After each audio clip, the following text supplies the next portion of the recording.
darkness, my old friend, I've come to talk with you again, because a vision softly creeping left its seeds while I was sleeping.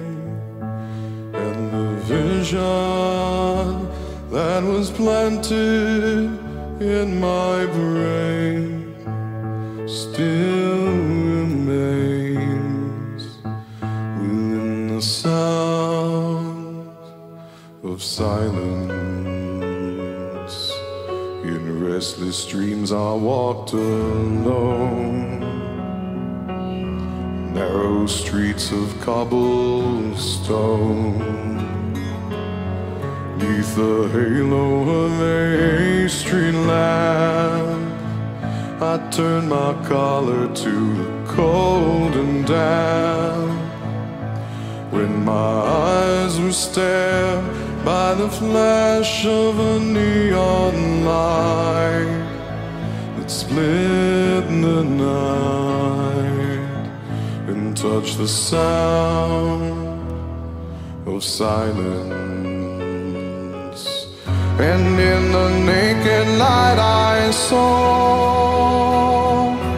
10,000 people, maybe more.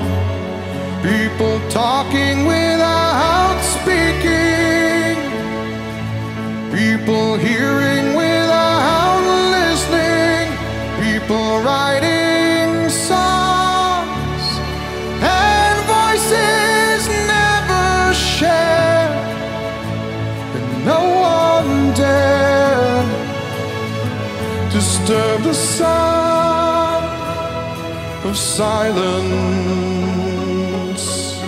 Fools say now you do not know, silence like a cancer grows.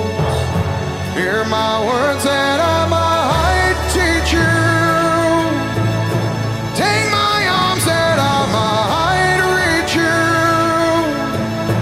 but my words like silent raindrops fell, echoed in the wells of silence. And the people bowed and prayed to the neon god they made, and the sign lashed out